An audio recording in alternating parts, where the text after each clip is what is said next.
우리가 좀 말씀 들어야 될 그 중심 내용은 이제 10절에 너는 이스라엘 선생으로서 이러한 것들을 알지 못하느냐, 이 말씀을 가지고 우리가 제자로서의 삶을 사는 데 있어서 우리들이 어떻게 정말 어떤 의식을 가지고 살아야 되는지 좀 살펴보려고 하는데요. 이제 이스라엘의 선생으로서 이러한 것들 알지 못하냐, 이 말은 이제 다른 말로 하면은 네가 예수를 믿으면서도 이런 것을 알지 못하냐, 더구나 제자이면서도 너는 이런 삶의 문제들을 해결할 수 없다느냐. 목사인 제 자신의 입장에서 보면은 너는 목사이면서도 이러한 것들을 알지 못하느냐, 이런 말씀으로서 오늘 좀 주제를 삼고 말씀을 나누기를 원합니다. 예수님께서 마지막 이제 어떻게 보면 유언과 같은 마지막 정말 명령이 무엇입니까? 그거는 모든 족속으로 뭘 삼으라 하는 것입니까? 제자를 삼으라. 주님의 유언이죠. 이 땅에서의 마지막 지상 명령이 모든 족속으로, 모든 사람으로 제자를 삼으라는 거예요. 그 명령은 예수님을 믿는 사람이라고 한다면 피할 수 없는 주님의 명령입니다. 내가 예수님을 믿고 하나님의 자녀, 제자라고 하는 정말 사람이라고 한다면 그 어떤 누구도 예외 없이 순종해야 될 명령이 모든 족속으로 제자를 삼으라고 하는 주님의 명령일 것입니다. 우리가 이 명령에 수행하려고 한다면 우리가 무엇보다 제자가 돼야 돼요. 저나 여러분들이 주님의 제자가 돼야 되고 제자로서 합당한 삶을 살아야 돼요. 그래야 제자 삼는 삶을 저와 여러분들이 살아야 될 줄 믿습니다. 가정에서나 또 교회 안에서나 직장 안에서나 사회에서나 이 세상 가운데 이제 저나 여러분들이 제자 잡는 사역으로서 합당한 삶을 사는 거죠. 여러분, 그런 삶이 얼마나 복되는지 몰라요. 얼마나 행복하고 얼마나 의미 있고 가치 있는 삶인지 모릅니다. 좁은 문 들어가기를 힘쓰는 저와 여러분들이 제자의 삶을 살아야 되는데 이 제자는 무엇보다도 제자 삼는 삶을 살아야 될 줄 믿습니다. 이제 그런 가운데 제자의 삶을 살아가는 저와 여러분들이 반드시 알아야 될 것이 있어요. 그것이 뭐냐면 너가 제자이면서도 이러한 것들을 알지 못하느냐, 이러한 것들을 알지 못하느냐. 특별히 니고데모와 연관해서 생각해 볼 때는 너의 삶의 문제를 너는 선생이면서도 네 스스로 해결할 수 없느냐. 오늘 우리들에게 얘기한다면 우리들이 겪고 있는 많은 문제들, 아픔들, 슬픔들, 기도 제목들, 그런 고통들, 그런 문제에 대해서 너는 스스로 그 문제를 풀 수 있는 능력이 없느냐. 그런 질문으로서 오늘 우리들에게 말씀하고 있다는 거죠. 그런 의미에서 우리들이 생각해 본다고 한다면 제자로서 저와 여러분들은 이미 우리들의 삶의 문제들을 해결할 수 있는 어떻게 보면 지혜와 능력들, 은혜와 하나님의 권세들을 다 받은 자라는 사실을 오늘 이 메시지를 통해서 저와 여러분들이 분명히 드려야 될 줄 믿습니다. 그래서 문제가 생겨날 때 그냥 사사기 시대처럼 문제를 해결하지 않았으면 좋겠어요. 사사기 시대는 어떻게 문제를 해결했습니까? 자기들의 삶에 어려운 일이 있을 때 그 문제를 무조건 피해 가려고만 했어요. 그리고 어려운 문제가 있을 때마다 하나님께 기도해가지고 하나님 도와주세요. 저 미디안이, 저 블레셋이, 저 주변에 있는 이웃 나라들이 우리를 침략해서 괴롭힙니다. 하나님 이 문제 좀 해결해 주세요. 그들은 기도해요. 그러면 또 하나님이 하나님의 백성이기 때문에 응답해요. 그래서 누굴 보냅니까? 구원자인 사사를 보내요. 그럼 사사가 옴으로써 그들의 고통의 문제가 해결됐어요. 근데 해결되면 어떻게 됩니까? 하나님의 뜻 가운데 살아야 되는데 또 어떻게 살아요? 자기 멋대로 살다가 자기 나름대로 막 이 땅의 행복을 추구하다가 이 땅의 쾌락을 살다가 또 심지어 우상숭배까지 하다가 또 어떻게 돼요?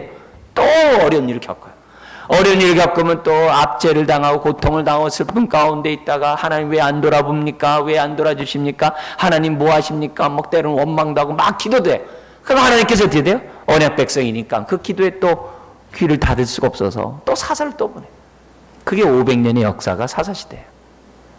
여러분, 오늘 우리가 신앙생활하면서 그렇게 문제를 풀면 사사시대 성도와 다를 바가 없어요. 사사시대의 성도들은 자기 소견에 오른 대로 살았다 그래요. 하나님의 뜻보다는, 제자로서의 삶을 살기보다는 자기 소견에 오른 대로 살았다. 소견에 오른 대로 사는 그 결과는 계속 어려운 일을 당할 수밖에 없어요. 그리고 어려운 일을 스스로 해결할 수 있는 능력이 없어요. 그러니까 이껏 하는 게 뭐냐면은 하나님 도와주세요. 하나님 도와주세요. 하나님 도와주세요. 나 이런 어려운 일이 있어요. 이런 어려운 일이 있어요. 이런 식으로 뭐냐면 마치 임기응변식으로 그 위기만 벗어나고 그 고통과 아픔만 그냥 벗어나려고 하는 그런 모습으로서 오늘 우리들이 신앙생활 한다고 한다면 사사기의 그 고통의 삶이 우리의 삶에 계속 쳇바퀴 돌듯이 저와 여러분들이 그 고통에서 벗어나지 못해요. 그런 삶은 변화가 없고 성숙이 없고 제자다운 삶이 없고 이 땅에 살면서도 천국을 맛보지 못해요. 제자로서의 그런 축복을 누리지 못하면서 살아가게 돼요. 그러면서 막 하나님 원망하고 막 기도 생활 안 하고 또 주님 뜻대로 살지도 않고 자기 소견에 오른 대로 계속 살게 되고, 여러분 그런 식으로 쳇바퀴 도는 인생을 살다가는 제자 삶을 하는 그 명령에 우리가 합한 삶을 살 수도 없을 뿐만 아니라 제자로서의 그런 축복된 삶을 저나 여러분들이 살 수 없음을 이 시간 분명히 기억하셔야 돼요. 오히려 어려운 일이 있을 때마다 오늘 말씀, 너는 이스라엘 선생으로서 이러한 것들을 알지 못하느냐, 이 말씀에 따라서 내가 하나님의 자녀인데, 심지어는 나에게 영생과 구원에 이르는 모든 지혜와 능력을 예수 믿는 순간에 다 주셨다고 했는데 내 삶의 문제를 해결할 수 있는 모든 것들을 해결할 능력을 나에게 다 주셨다고 했는데, 어려운 일이고 힘든 일이 있을 때마다 하나님, 내가 지금은 잘 알지 못하지만 나에게 이미 이 모든 문제를 해결하실 능력을 하나님이 주신 줄 저는 믿습니다. 하나님 위로부터 오는 지혜 속에서 이런 문제들을 보게 하시고 이 문제들을 해결해 나갈 수 있도록 도와주세요. 그래서 사사기 시대 같이 그냥 아픈 것만 해결해 달라는 게 아니라 이런 문제 앞에서 하나님은 이 문제를 해결할 수 있는 지혜와 능력을 주셨다. 그리고 내가 이 문제를 통해서 내가 힘들어하는 것은 아직 내 신앙이 어리고 믿음이 약하고 젖이나 먹는 사람이기 때문에 이 문제 앞에 괴로워하고 힘들어하고 그냥 임기응변식으로 내가 벗어나려고 하고 피하고 돌아가려고 하는 그런 모습을 가졌습니다. 하나님, 내 신앙이 빨리 자라서 어려운 일이 있을 때마다 오늘 말씀, 네가 하나님의 백성이면서도 이런 것들 알지 못하냐는 주의 말씀에 도전을 받아서 어렵고 힘들 때마다 신앙의 한계를 인정하고 내 신앙이 빨리 자라가서 또 다른 이런 문제가 올 때 내가 또 넘어지고 또 어려운 일 가운데 사는 게 아니라 하나님이 주신 지혜 속에서 하나하나 헤쳐나가면서 하나님, 내가 제자로서의 삶을 살고 제자 삼는 삶을 살아갈 수 있도록 하나님 나를 축복하소서.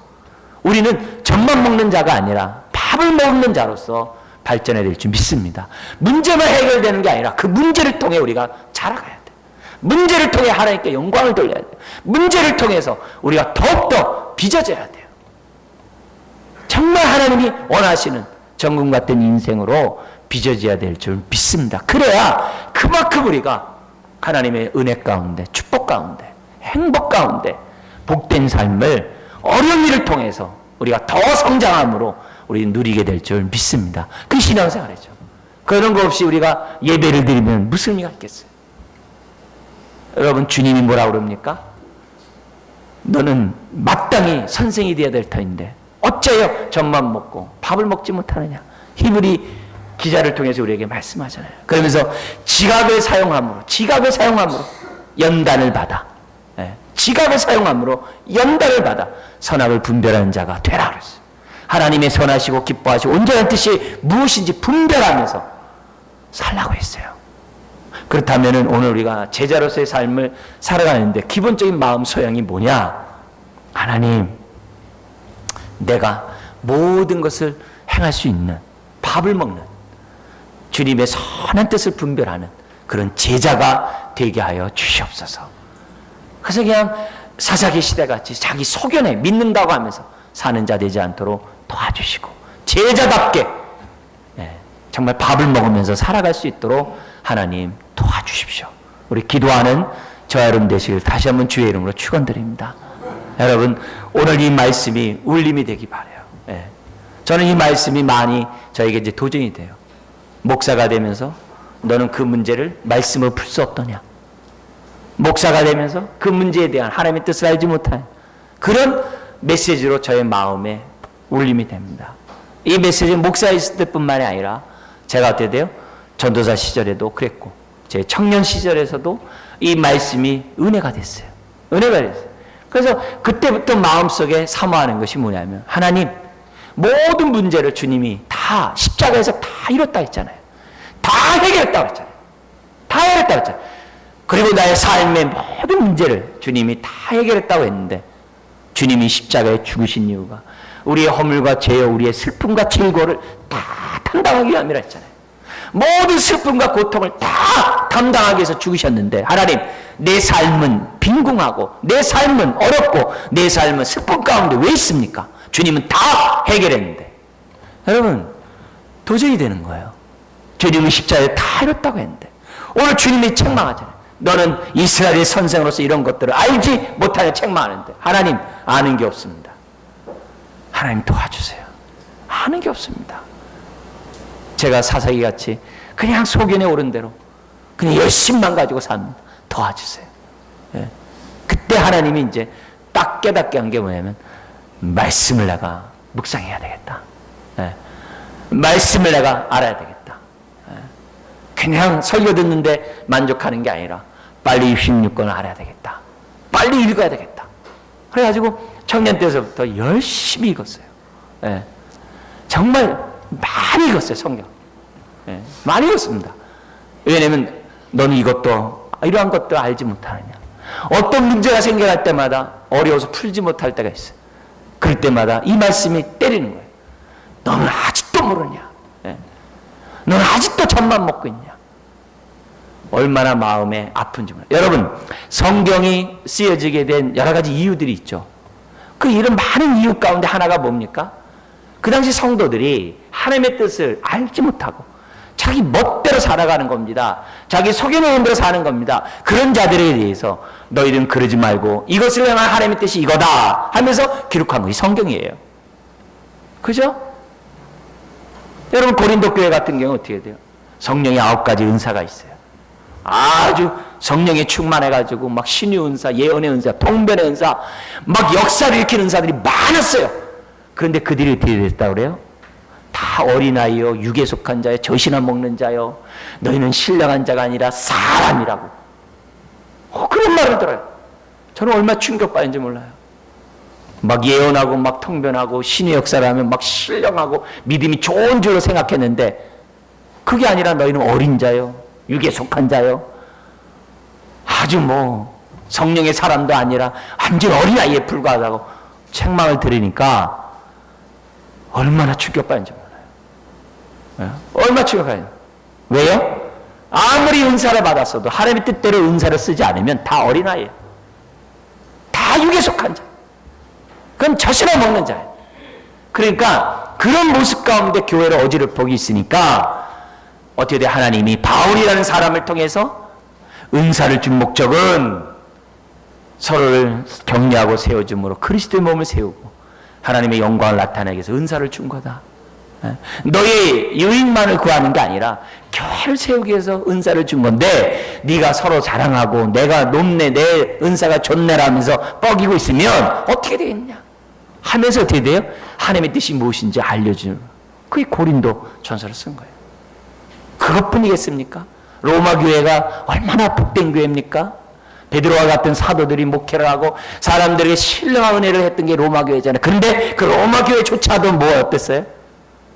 신앙이 좋은 자와 그렇지 못한 자 서로 비판하고 편론하고 먹고 마시는 문제, 날과 절기 때문에 지지고 볶고 싸우고 있으니까 로마서 12장 1, 2절에 얘기한 거예요. 너는 하나님의 선하시고 기뻐하시고 혼자는 뜻이 뭔지 모르느냐?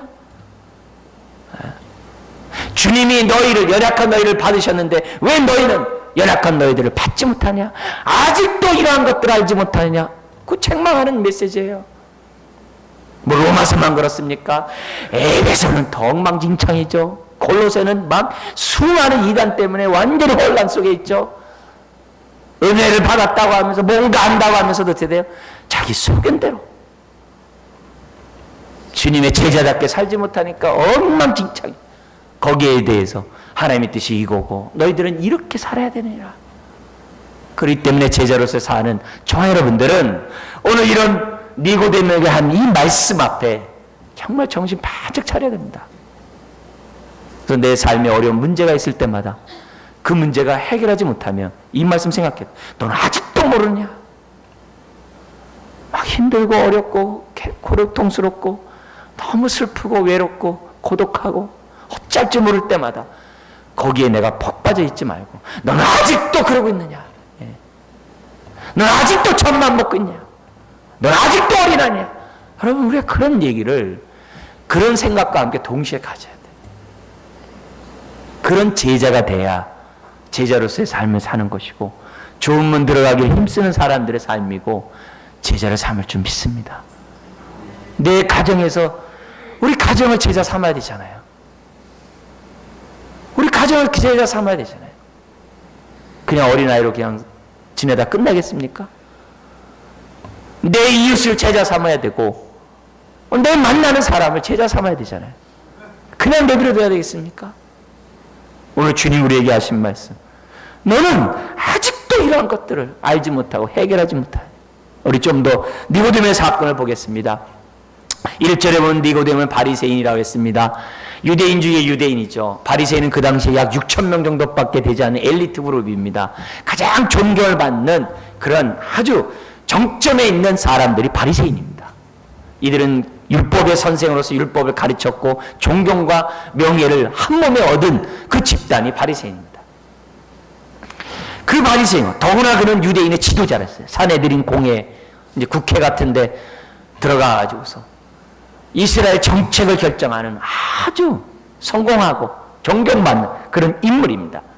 근데 그랬던 그 사람이 2절에 밤에 주님께 찾아오는 거예요. 여러분, 높은 사람이 낮은 사람이 찾아가는 법은 드뭅니다. 여러분, 대통령이 우리들 찾아오는 게 쉽습니까? 쉽지 않죠. 네. 니고데모와 같은 그 당시 아주 정점에 있는, 세상의 성공의 정점에 있는 사람이 청년 예수에게 찾아온다는 건 쉽지 않습니다. 더구나 예수님이 그 앞에서 어떻게 돼요? 성전을 어지럽혔거든요. 그들 입장에서 보면. 사실 예수님이 돈 바꾸는 사람, 짐승 파는 사람 다 엎어버렸잖아요. 하나님의 성전을 강도의 구렬로 만들어 떠다니면서 막 난리 쳐놨거든. 예수님에 대해서 좋은 이미지가 없습니다. 그런데 예수님이 행한 그 이적 가운데, 표적 가운데 하나님이 함께하지 않으면 안 되는 그 표적을 예수님이 행한 거예요. 예수님에 대해서 반신반의하고 있던 그때 니고데모는 저 사람 하나님이 보낸 자다. 하나님이 보내지 않으면 저런 표적을 능력들을 행할 수 없을 것이다 해가지고 체면을 불구하고 자기가 높은 신분임에도 불구하고 청년 예수에게 니고데모라는 사람이 찾아왔던 거예요. 여러분, 이건 대단한 일입니다. 네, 대단한 일입니다. 어떤 학벌도 없고 어떻게 보면 사람들 세상부터 근본도 모르는 그런 청년에게 자기 문제를 해결하기 위해서 예수님 앞에 왔다는 얘기는요, 이 사람 대단한 사람이라는 것을 우리가 보게 됩니다. 근데 온 그 사람에게 우리 주님이 그 사람 입장에서, 우리들 입장에서 보면, 우리 성경 입장에서 보면 전혀 다른 질문하세요. 어떤 질문합니까? 3절에 거듭나야 한다. 그래요. 너 거듭나지 않으면 천국에, 너는 뭐냐면 하늘나라를 볼 수 없다. 6절 같은 데서는 들어갈 수 없다. 그랬어요. 거듭남에 대한 얘기를 하는, 우리를 볼 때는 생뚱맞아요. 그러나 니고데모의 입장에서 볼 때는요, 핵심을 찌르는 주님의 질문이었어요. 니고데모의 입장에서는 삶의 문제 해결할 수 있는 등불과 같은 거예요. 창세기 1장 2절에 공하고 혼돈 속에 빛이 비스라 하면서 빛이 비춤으로써 이 세상이 창조됐던 것처럼 고린도후서의 그 말씀을 그대로 바울은 4장에 얘기해요. 혼미한 가운데 있는 너희들에게 복음의 광채가 비쳤다 그랬어요. 그래서 우리가 예수를 만난 거예요. 그게 복음이에요. 어둠 가운데 빛이 비쳐서 우리 안에 들어온 거예요. 그래서 우리가 예수를 믿은 거예요. 똑같이 바울이 이제 얘기해요. 그런 것처럼 니고데모 이 말씀 앞에 빛이 확 비친 거죠. 자기의 문제를 해결할 수 있는 그 답안이 뭐냐? 거듭남에 있었다는 거죠. 여러분 한번 입장 바꿔 생각해 보세요. 지금 이 메시지를 통해서 주님은 무슨 얘기하는 겁니까? 니고데모가 거듭나야 한다는 얘기는 뭐예요? 거듭나지 않았다는 거죠. 하나님 자녀가 아니라는 거죠. 뭘 얘기합니까? 유대교는 이 땅의 종교 가운데 가장 뛰어난 고등 종교입니다. 가장 뛰어난 종교입니다. 거기에 또 가장 높은 바리새인이고 거기에 또 뭐예요? 관원이에요. 인간으로 얘기하도 가장 큰 정점에 있는 사람입니다. 그랬던 그 사람조차도 뭘 못 받은 거예요? 구원받지 못했다 이게. 거듭나지 못했다 이게. 왜요? 다른 이로서는 구원받을 자가 없다 했어요. 그럼 구원받지 않은 니고데모의 입장에서 어땠습니까? 구원받지도 않았는데 하나님을 사랑한다 그러고 하나님을 사랑하라고 가르치고 구원받지도 않았는데 율법에 순종하려고 하고 또 순종하라고 하고 여러분 그 삶이 어떻게 되겠어요? 자연스럽게 반드시 외식하게 돼 있고 형식주의로 빠지게 되어 있습니다. 그 사람은 자기의 의의를 자랑하게 되어 있어요. 그러면 그럴수록 어떻게 됩니까? 그 마음은 공허하고 그 마음은 힘들게 돼 있어요. 왜요? 그 안에 생명도 없는데 생명을 전하니 그 마음이 얼마나 공허하고 힘들겠어요. 여러분 목사님 제가 구원도 받지 못했는데 성령도 모르는데 설교를 해보세요. 얼마나 고역이겠어요. 주님 만나지도 못하는데 주님이 우리를 사랑합니다. 얼마나 외식이고 힘들겠어요. 한두 해도 아니고 그 30-40년 목회해보세요. 그건요 백발백중 외식으로 나가고 백발백중 그 심령은 아무것도 안 되게 돼 있어요. 그게 니고데모의 심령이에요. 어떻게 보면 솔직한 거죠. 자기의 그런 이 문제를 해결할 수가 없어서 그 밤에 예수님을 찾아온 거예요. 여러분도 마찬가지예요. 여러분 거듭나지 않고 성령 체험하지 않고 교회를 해보세요. 이게 고역입니다. 어렵습니다. 네?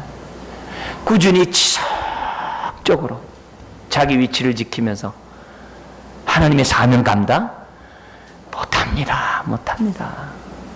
못합니다. 할 수가 없습니다. 네? 우리가 거듭나고 은혜를 알고 주님을 만나고 내 안에 성령이 있으니까 힘들고 어려워도 감당해야 하는 거고 인내하는 거고 하나님의 사명들 앞에 내 삶을 드리는 거 아닙니까? 그럼 없이 어떻게 하겠어요? 하다 포기하죠. 네. 더구나 남으로부터 칭찬 듣지 못하고 원망 들어보세요. 포기하죠. 못하죠. 옥토밭은 항상 인내함으로 30배, 60배, 100배를 맺는 게 옥토밭이에요. 인내가 없이는 열매가 없어요. 가시덤불 열매 없어요.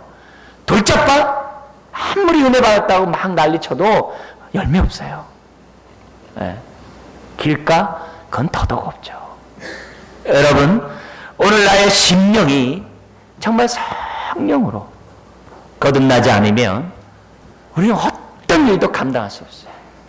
핑계대기 쉽고 피하기 쉽고 돌아가기 쉽고 지 소견에 오른 대로 살 수밖에 없는 것이 우리들입니다. 그 순간에 하나님의 선하시고 기뻐하시고 온전한 뜻을 찾으려고 하지도 않아요. 그냥 자기 소견에 오른 대로 사는 거예요. 그냥 어려움만 피하고 어려움만 극복하면 돼요. 그걸 통해서 나를 다루고 그걸 통해서 천국같이 나오고 그걸 통해서 나를 성숙시키고 그걸 통해서 많은 사람들이 하는 뜻을 드리려고 하는 그 생각 없어요. 그냥 사사기 시대처럼 그냥 쳇바퀴 돌면서 사는 거예요. 우리 주님이 니고데모 딱 왔을 때 분별한 거예요. 거듭내야 한다. 거듭내. 너의 문제는 영혼의 문제다. 너의 문제는 바로 이 영적인 문제이기 때문에 그 문제가 해결돼야 된다. 그러니까 거기에 대해서 알지 못한 거듭남에 대해서 몰랐던 니고데모가 4절에 있는 거예요. 사람이 늙으면 어떻게 다시 태어나냐 이게. 내가 두 번째 엄마 뱃속에 들어가냐 이게. 선생이 이런 얘기를 하고 있어요.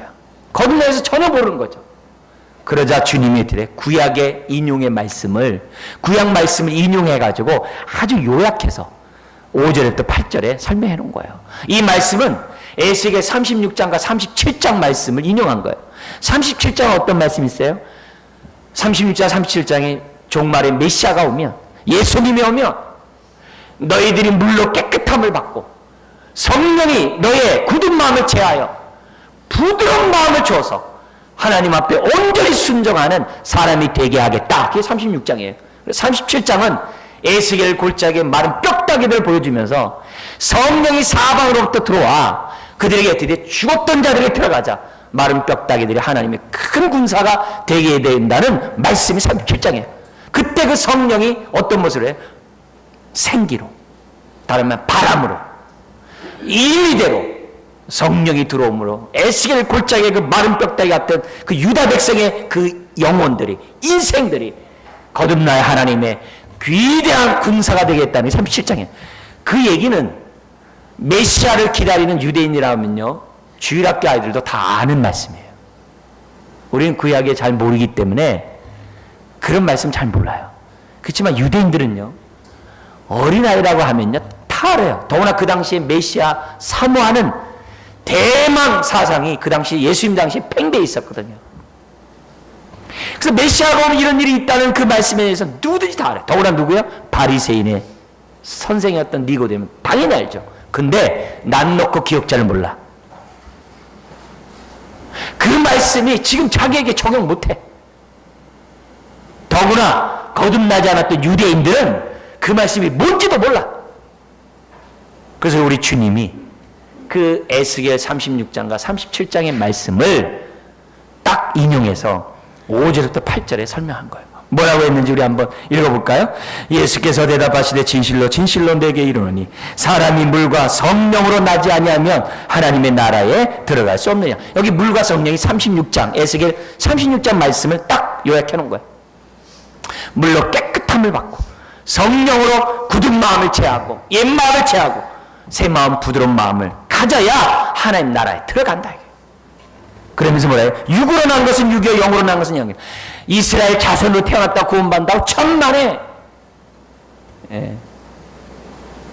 너희들이 이스라엘 백성을 자연스럽게 천국 가는 게 아니라 성령으로 나야만이 천국 간다. 그래서 영으로 난 것은 영이니 정확하게 얘기합니다.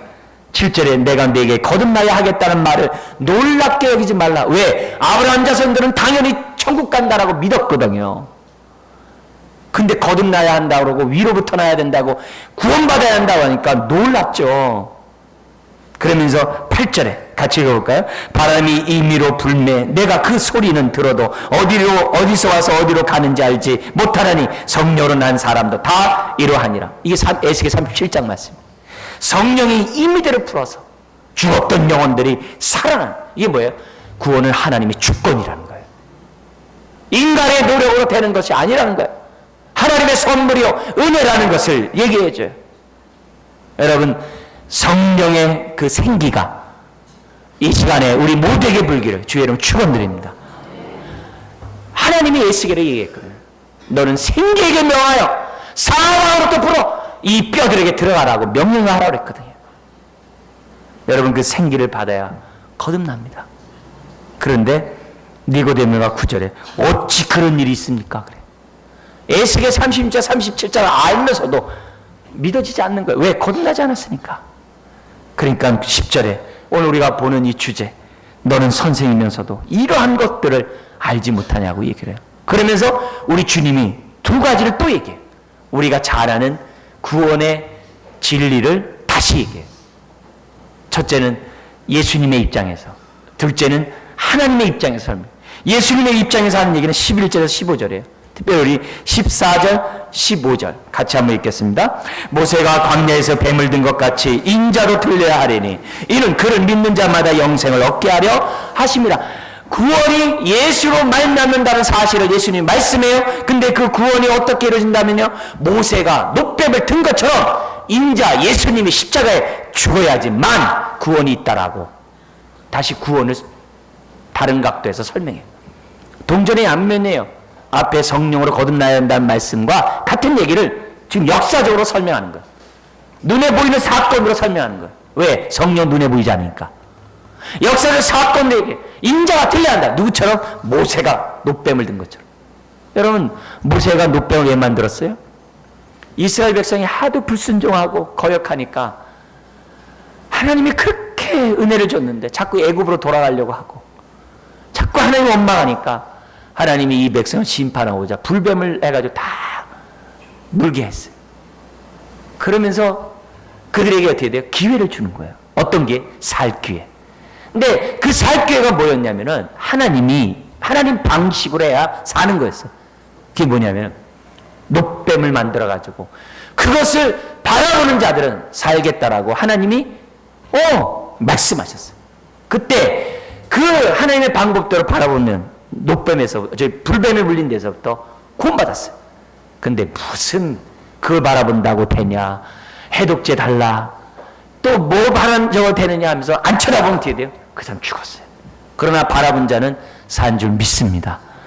구원도 똑같습니다. 십자가가 무슨 나의 죄를 위해 죽고 인류의 죄를 위해 죽고 무슨 모든 형벌을 다 담당했고 뭐 잘하냐, 인간의 노력과 선행으로 자기 속에 오른 대로 살아야 구원을 받지, 그렇게 했다가는 구원이 없습니다. 그러나 믿음으로 십자가를 바라보면서 그 십자가는 나를 위한 주님의 죽음이라고 믿음으로 보면 하나님의 방법으로 믿음에 반응했기에 하나님이 그 사람을 옳다고 어렵다라고 인정하는 줄 믿습니다. 그래서 구원의 얘기를 하는 거예요. 그래서 니고데모에게 너 나를 믿어라, 십자가를 믿어라. 그러자 또 하나 어떻게 얘기하냐면 하나님의 입장에서 또 반복합니다. 그게 이제 16절 이하인데 16절 17절 같이 한번 읽어볼까요? 하나님이 세상을 이처럼 사랑하사 독생자를 주셨으니 이런 그를 믿는 자마다 멸망하지 않고 영생을 얻게 하려 하심이라. 하나님이 그 아들을 세상에 보내신 것은 세상을 심판하려 하심이 아니요 그로 말미암아 세상이 구원을 받게 하려 하심이라. 이제 하나님의 입장에서 구원을 얘기해요. 하나님이 세상을 사랑하사 이처럼 사랑하사 구원 얻을 방법을 주셨는데 그게 바로 예수님이다. 근데 그 구원이 예수님이 십자가에 죽는 걸 통하여 너의 죄의 문제가 해결되고 너가 의롭다함 받는 구원이 있을 것이다. 하나님의 본심은 세상을 사랑하고 세상이 멸망하지 않는 것이다. 예수를 통하여 구원받는 것이 하나님의 뜻이다. 그랬어요. 그러면 우리가 하나님의 구원의 방법대로 믿으면 되는 거예요. 싫어, 내 소견에 오른 대로 하고 내 선행으로 하고 내 방법대로 할까? 구원이 없는 거죠. 여러분, 하나님은 니고데모에게 구원의 기회를 준 거예요. 여러분, 니고데모가 이때 성령의 바람이 불었을까요? 안 불었을까요? 네? 여기 성경에는 없어요. 그러나 우리가 성경 다른 규제를 보면 그가 성령의 생기가 그 안에 들어가서 그가 살아났다는 증거들이 있어요. 어떤 증거예요? 나중에 사내들인 공회에서 예수님이 재판받고 어떤 사람들이 있을 때 무슨 얘기합니까? 변론을 했어요. 그걸로 구원받았다 얘기할 수 있느냐? 그건 약해요. 그렇지만 좋은 감정을 가졌다고 볼 수 있죠. 근데 결정적인 단서가 있어요. 뭡니까? 예수님의 시신을 누가 거뒀어요?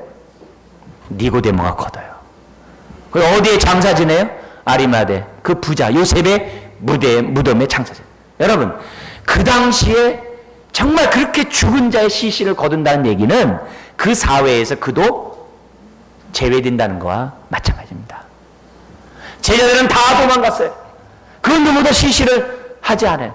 근데 빌라도 앞에 가서 예수님의 시신을 장사 지내도록 허락받은 사람이 니고데모 아리마대 요셉이에요. 여러분, 거듭나지 않으면 그렇게 할 수 있겠어요? 자기의 모든 신분과 모든 것들이 다 박탈당하는 순간인데요. 여러분, 니고데모의 바람이 분출합니다. 그래서 그가 제자답게 살았던 거고 그가 그 순간에 하나님의 뜻대로 순종했던 것을 보게 됩니다. 여러분, 우리 거듭남과 연관해서 생각해 보죠. 주님이 십자가에 죽은 것은 우리의 거듭남이에요. 반대말로 하면 우리는 뭡니까? 죄사함 받고 죽음의 그 고통에서 자유함 받고 영원한 행벌에서 자유함 받는 것이 거듭남인 것인 줄 믿습니다. 여러분, 이 땅에 살아가면서 가장 큰 문제가 뭐예요? 인간이 해결할 수 없는 가장 큰 문제, 그게 죽음입니다. 죽음 문제 이게 해결할, 여러분, 그렇게 하면 안 됩니다. 죽음은 창세 이래로 태어난 모든 사람의 큰 문제입니다. 가장 큰 문제. 오늘날 현대 철학의 가장 큰 두 사상이 있어요. 그게 뭐냐면은 세상은 사회적 동물이고 역사적 동물이다. 사회의 그런 분위기 속에서 사람들은 자라가야 되고 서로 관계 속에서 이렇게 해야 된다는 사상이 하나 있고, 또 하나는 뭐냐면 그런 게 중요한 게 개인이 중요하다. 개인이 중요하다. 예, 내가 중요하다 하는 그런 사상이 있어요. 그거 어려운 말로 이제 실존 철학이라고 그래요. 예, 그런 사람이 있어요. 그래서 이 실존주의자들이 가장 큰 직면의 주제가 뭐냐? 실존 철학자들 많죠? 키르케고르, 니체, 뭐 이런 사람들 여러분 많이 듣잖아요. 이런 사람들이 다 하이데거르는 사람들 실존 철학자들이에요. 근데 그 사람의 가장 큰 주제가 뭐냐? 죽음에 대한 문제를 어떻게 극복하냐. 그 문제 앞에 해결하지 못하니까 니체가 자살하는 거예요. 많은 철학자들이 자살한 거예요. 왜? 죽음을 뛰어넘을 수가 없는 거예요. 근데 다행히도 실존 철학자 가운데 하나님을 인정하는 키르케고르 같은 사람도 있어요. 그 사람들은 하나님 앞에 서면 문제가 해결된다 하고 주장했던 사람이에요. 하나님 앞에 설 때 나의 나됨이 있다라고 얘기했던 사람, 실존 철학자가 키르케고르 같은 사람이에요. 오늘 예수님이 십자가에서 우리의 죄와 죽음과 영원한 형벌의 문제를 해결했다면 큰 문제를 해결한 거예요.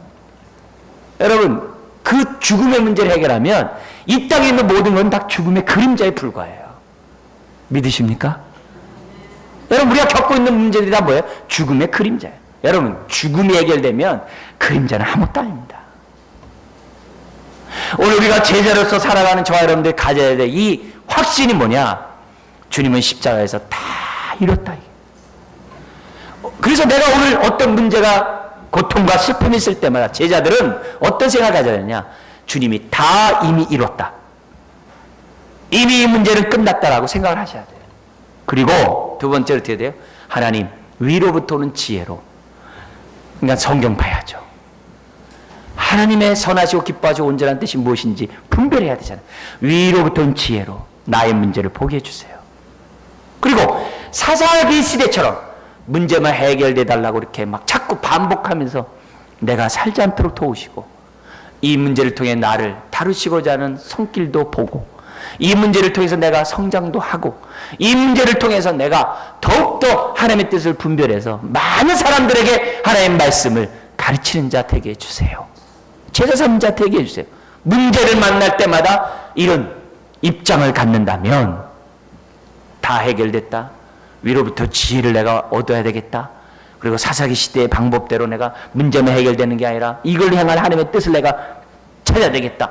그런 시각에서 여러분들이, 저나 여러분들이 문제를 나가면 고난이 오히려 우리에게 유익이 되고, 고난을 통해 우리가 성숙하게 되고 우리가 자라가게 되고, 그러면 그럴수록 우리가 제자되게 되고 좋은 문제를 하는 자들 되게 되고, 그만큼 하나님의 영광을 돌리는 저 여러분 될 줄 믿습니다. 좋은 문제를 하기를 힘쓰는 우리 제자인 저 여러분, 저를 비롯해서 문제를 만날 때마다 하나님, 오늘 이 말씀, 너가 아직도 이 문제를 풀지 못하느냐, 아직도 이런 것들 알지 못하는 그 음성이 우리의 심령에서 강하게 울림이 되시기를 주의 이름으로 축원드립니다. 기도하겠습니다. 하나님 아버지, 오늘 주님이 이루신 이 하나님의 엄청난 축복과 이 뜻들을 우리가 올바로 깨닫고 아버지 하나님 이 말씀 가운데 살아가는 자들 되게 하여 주옵소서. 무엇보다도 거듭난 인생 되게 하여 주옵소서. 그리고 거듭난 축복이 죄와 사망과 영원한 심판에서 차연받은 사실이라는 것을 깨닫게 하시고, 죽음의 문제가 해결된 우리들에게 죽음의 그림자들은 아무것도 아니라는 사실 또한 분명히 깨닫게 해주시고, 아버지 하나님 고난을 통한 하나님의 뜻을 잘 분별하고 고난이 축복이요 고난이 유익이 되는 하나님의 제자들 다 되게 하여 주옵소서. 그래서 고통당하는 사람들에게 주의 말씀을 전함으로 제자 삼는 하나님의 백성들 다 되게 하여 주옵소서. 예수님의 이름으로 기도드리옵나이다. 아멘.